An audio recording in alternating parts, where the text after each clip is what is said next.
दैनिक आहार में आपका स्वागत है।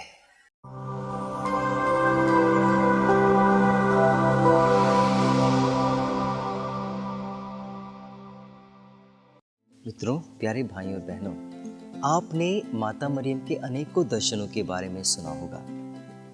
आपने वेलंकनी माता के बारे में सुना है, लूर्द नगर के बारे में सुना है, फातिमा नगर में घटी हुई घटनाओं के बारे में सुना है, जो माता मरियम के दर्शनों के विषय में हमें बताती है। कुछ इसी प्रकार की कहानी मैं आपके सामने प्रस्तुत करना चाहता हूँ। जब भी ग्वादालुपे की माता मरियम का नाम लिया जाता है तो उसके साथ में एक और नाम जुड़ जाता है और वो नाम है जुआन दिएगो।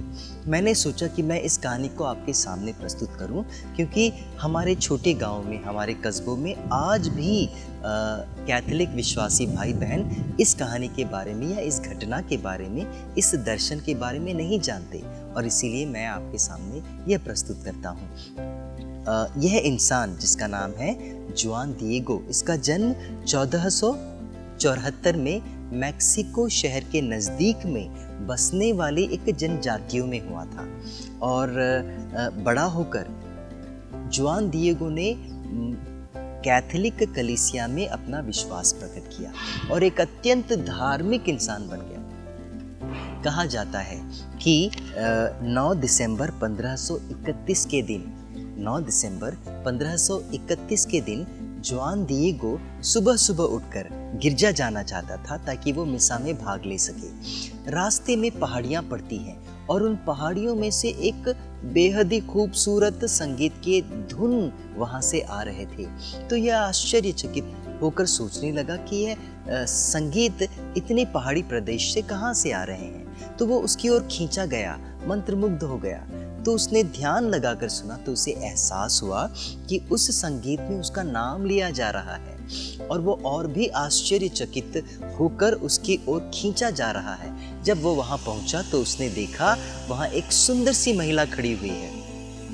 एक बेहद ही सुंदर सी महिला खड़ी होकर उससे कुछ कहना चाहती है। तो वह उसके पास जाता है और उसकी सुंदरता का वर्णन करता है और कहता है कि प्रकाशना ग्रंथ में एक महिला का वर्णन है जो सूरज के वस्त्र को ढांक कर खड़ी होती है। ठीक उसी प्रकार का वस्त्र पहने यह महिला उससे बातें कर रही थी और वो कहता है कि यह महिला और कोई नहीं बल्कि माता मरियम थी। मेरे मित्रों, माता मरियम ने उससे कहा, जुआन, तुम मेरे नाम से यहाँ के बिशप के पास जाओ। उनके बिशप का नाम था जुआन दी जुमारागा। तुम बिशप जुआन दी जुमारागा के पास में जाकर मेरा निवेदन प्रस्तुत करो और कहो कि इसी स्थान पर मेरे आदर पर एक गिरजा बनाया जाए ताकि मैं ईश्वर की अनुकंपा और प्रेम को लोगों तक पहुंचा सकूं। वो तुरंत वहां से चल पड़ा और बिशप स्वामी से मिलने गया। बिशप स्वामी को विश्वास नहीं हुआ और बिशप स्वामी ने यही कहा कि मुझे थोड़ा और वक्त दो, मुझे थोड़ा और वक्त दो ताकि मैं इस पर मनन चिंतन कर सकूं। बिशप की बातें सुनकर निराश होकर वो लौट आया। दूसरे दिन माता मरियम से उसकी मुलाकात फिर से हुई और वो क्या कहता है माता मरियम से? वो कहता है कि हे माँ, मैं तो साधारण इंसान हूँ, आप किसी विख्यात इंसान को बिशप के पास भेजें, किसी जाने माने इंसान को बिशप के पास भेजें ताकि वो उस पर विश्वास कर सके। लेकिन माता मरियम ने उसे दोबारा बिशप के पास भेजा। माता मरियम ने उसे दोबारा बिशप स्वामी के पास भेजा और वह दिन था दिसंबर 10 तारीख। दिसंबर 10 तारीख को बिशप के पास में मुलाकात करने के बाद बिशप स्वामी ने जुआन से कहा कि हे भाई, तुम माता मरियम से एक चिन्ह मांगो, तुम माता मरियम से एक चिन्ह मांगो ताकि मैं और मेरे साथी उस पर विश्वास कर सके। इस पर जब तीसरी बार जुआन की मुलाकात माता मरियम से हुई तो माता मरियम ने कहा, मैं तुम्हें चिन्ह जरूर दूंगी, बशर्ते तुम्हें दूसरे दिन मेरे पास आना पड़ेगा, कल मेरे पास आना पड़ेगा। लेकिन जब दूसरा दिन आया और एक घटना घटी जुआन दिएगो के साथ। जुआन दिएगो की पत्नी नहीं थी, वो गुजर चुकी थी, लेकिन जुआन दिएगो अपने चाचा जो बीमार और बूढ़ा था उसकी देखभाल करता था। उस बूढ़े चाचा की तबीयत अचानक खराब हो गई और जुआन दिएगो दुविधा में पड़ गया। वो सोचने लगा कि मैं अपने चाचा की देखभाल करूं या माता मरियम के पास जाऊं। आज माता मरियम ने मुझे बुलाया है, मेरा चाचा तो मरने वाला है। और उसी क्षण चाचा ने निवेदन किया कि एक पुरोहित बुलाया जाए जो उसके लिए प्रार्थना करे, उसे परम प्रसाद दे और उसे अंतमलन दे सके। तो जुआन दिएगो ने सोचा कि मैं आज माता मरियम से नहीं मिल पाऊंगा, आज मैं पुरोहित को बुला लेता हूँ। ऐसा करने के बाद जब पुरोहित आए तो जुआन दिएगो की चाचा की तबीयत में कोई सुधार नहीं आया, बल्कि वो उसकी तबीयत खराब ही होते जाती थी, उसकी तबीयत बिगड़ते ही जा रही थी। तो तब जाके जुआन दिएगो दोबारा माता मरियम के पास में जाते हैं और तब माता मरियम कहती है कि तुम जब घर जाओगे तो अपने चाचा को स्वस्थ पाओगे, तुम्हारा चाचा ठीक हो गया है। और उसी समय माता मरियम ने जुआन दिएगो को पहाड़ी का रास्ता बताया।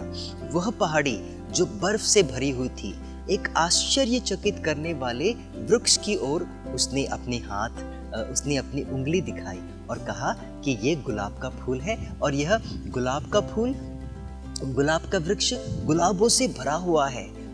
उसी समय जुआन दिएगो ने अपने चोंगे को फैलाकर माता मरियम की ओर बढ़ा दिया।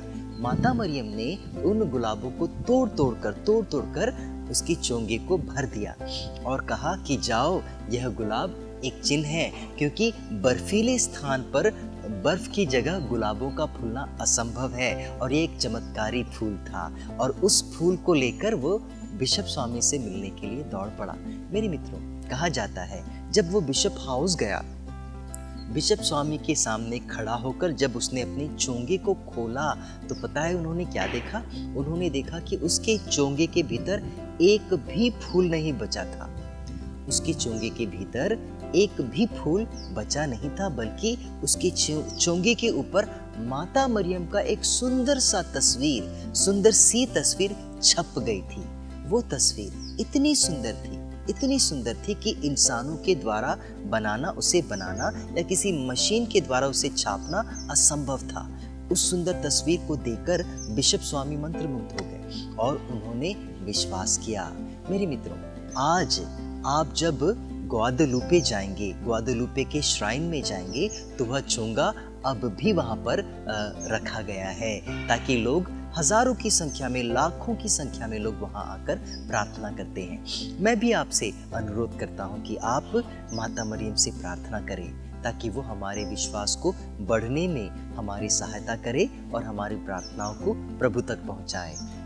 ग्वादेलुपे की माता हमारे लिए प्रार्थना करे। सबों को जय श्री।